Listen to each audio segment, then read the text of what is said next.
Angan-angan. Hong Ke tidak bisa menahan diri, dan tertawa terbahak-bahak. Mengapa delusi? Sama seperti Feng Tianxing, ini disebut angan-angan. Di hadapan kekuatan absolut, itu bukan hanya angan-angan, itu adalah mimpi orang bodoh. Hong Ke terlalu malas untuk berurusan dengan Feng Tianxing, hanya menunggu gilirannya untuk mengambil tindakan. Hari ini, tidak peduli seberapa mendalam masalah sebelumnya, selama dia tidak mengambil bidikan pertama sekarang, semua ide Feng Tianxing akan sia-sia. Jika dia melakukan langkah pertama, mengapa menunggu di sini begitu lama? Oleh karena itu, satu-satunya hal yang dapat membuat Hong Ke berhenti sekarang adalah keraguannya tentang reputasi Akademi Hongwu, jika lapisan ini dikesampingkan. Belum lagi itu waktu yang lama, bahkan jika dia memberi Feng Tianxing lebih banyak waktu untuk bernafas, itu akan dianggap sebagai nyawa Feng Tianxing. Dengan kemarahan dan ketidakpuasan di dalam hatinya, Hong Ke menatap Feng Tianxing, menunggu langkah selanjutnya. Seperti yang diketahui semua orang, penantian ini hanya beberapa hari. Feng Tianxing masih duduk di tempat yang sama di langit, dan dia tidak melihat tindakan apapun untuk waktu yang lama. Setan-setan yang menonton pertunjukan itu telah lama memilih untuk mundur dan tidak ikut serta dalam pertempuran semacam itu. Seiring berjalannya waktu, Hong Ke juga merasa telah ditipu. Feng Tianxing tidak melakukan apa-apa, hanya mengucapkan beberapa patah kata, lalu duduk di sini menunggu, menundanya selama beberapa hari. Pada hari ketiga, Hong Ke akhirnya tidak tahan lagi dan langsung melangkah maju, melewati posisi Feng Tianxing. Tinggalkan 2 orang di sini untuk berjaga, dan tunggu aku menangkap kembali anak buah Feng Tianxing. HMPH, aku sebenarnya sudah lama ditipu di sini oleh dia sendirian, sekelompok idiot, dan aku juga idiot. Hong Ke penuh dengan ketidakberdayaan sekarang. Dan dia benar-benar tidak menyangka Feng Tianxing akan menempatkan dirinya di sini sebagai umpan, menunggunya untuk menyerang. Saya tidak berharap dia benar-benar terjebak. Lupakan saja, Feng Tianxing memang memiliki keberanian, tapi itulah akhirnya. Bahkan jika mereka ingin berangkat selama 3 hari terlebih dahulu, aku bisa menyusul dalam sehari. Kali ini tidak cukup bagi mereka untuk melarikan diri. Memikirkan hal ini, hati Hong Ke agak ditentukan. Dia tidak ingin melanjutkan hidup seperti ini, apalagi melanjutkan seperti ini. Melihat Hong Ke hendak pergi, tiba-tiba, cahaya dingin menyapu dari belakangnya.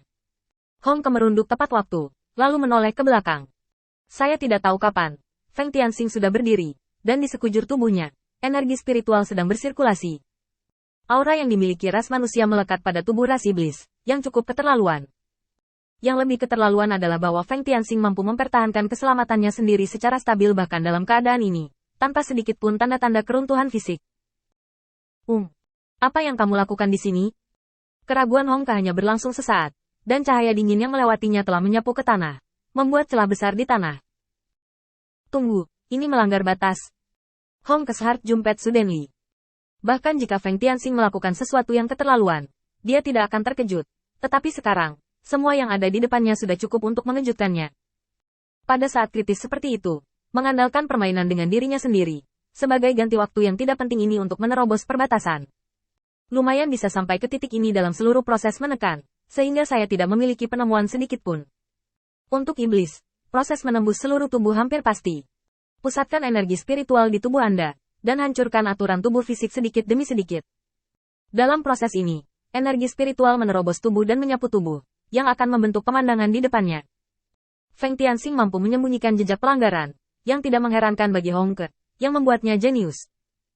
Yang benar-benar mengejutkan Hong Ke adalah bahwa Feng Tianxing harus mengambil risiko dan menghentikan dirinya sendiri pada titik kritis yang terkait dengan hidup dan matinya sendiri. Lalu apa yang dia rencanakan? Mungkinkah ada sesuatu yang lebih penting daripada kehidupan Feng Tianxing sendiri? Tapi jika tidak, bagaimana adegan ini bisa dijelaskan? Penolakan dan penegasan dari ide berani di dalam hatinya inilah yang mengejutkan Hong Ke. Kenapa? Mungkinkah para iblis yang diusir tadi memiliki sesuatu yang harus kau lindungi bahkan jika kau menyerahkan nyawamu? Lalu aku semakin penasaran, apa yang layak dilindungi seperti ini? Hong Ke harus berhenti. Menurutnya, tindakan Feng Tianxing saat ini tidak diragukan lagi berusaha untuk melawannya. Feng Tianxing menghela nafas lega, dan dalam embusan napas yang panas, ada sedikit warna hijau tua bercampur dengan aura-aura biru. Membawamu sebagai batu alkimia, suara itu baru saja jatuh. Seolah-olah itu hanya sesaat, dan tidak ada yang tersisa di mata Hong Ke. Hanya didorong oleh kecepatan menakutkan Feng Tianxing. Kecuali Feng Tianxing, semuanya kabur. Cepat-cepat. Itu sangat dekat sehingga Hong Ke tidak bisa bereaksi sama sekali sampai tinju Feng Tianxing menghantam dadanya. Seteguk darah panas keluar dari mulutnya, dan kesemutan yang tajam di telinganya membuat pikiran Hong Ke tetap terjaga. Tapi apa gunanya terjaga saat ini? Tubuhnya tidak dapat mengimbangi kecepatan Feng Tianxing, dan perasaan tidak berbobot dan benturan saling terkait, dan organ dalamnya tampak terbelah. Dengan kekuatan yang begitu menakutkan, Hongke tidak lagi berani memiliki pikiran yang berlebihan. Kekuatan ini, bahkan dalam iblis dari alam yang sama, dia tidak pernah mengalaminya. Setan-setan yang belum pergi semuanya tercengang. Mereka telah meramalkan kekuatan Feng Tianxing dan berspekulasi bahwa dia akan memiliki kesempatan untuk bertarung dengan Hongke. Lagi pula, tanpa kekuatan, siapa yang berani lancang di Akademi Hongwu? Namun kini tampaknya spekulasi mereka masih terlalu konservatif. Bahkan siapa yang lebih unggul tidak menebak dengan benar. Ini tidak diragukan lagi pukulan untuk kesimpulan mereka sebelumnya. Tunggu sebentar, saudara-saudara, dapatkah Anda membantu saya memastikan, apakah saya salah membacanya? Kekuatan tingkat tubuh yang lengkap ini dapat ditekan sedemikian rupa ke alam pemecah kepompong? Jangan tanya, aku hanya ingin memejamkan mata untuk melihat apakah aku salah. Itu terlalu keterlaluan, jangan ragu, aku baru ingat. Apa yang dikatakan Feng Tianxing beberapa waktu lalu, untuk mendirikan akademi untuk iblis-iblis ini. Jika dia bahkan tidak bisa mengalahkan master dari Akademi Hongwu, akademi macam apa yang akan dia buka?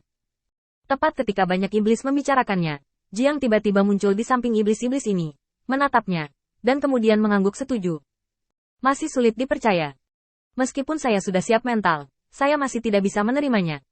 Sebagai perbandingan, saya seperti sampah. Jiang telah bermain di luar untuk sementara waktu sekarang.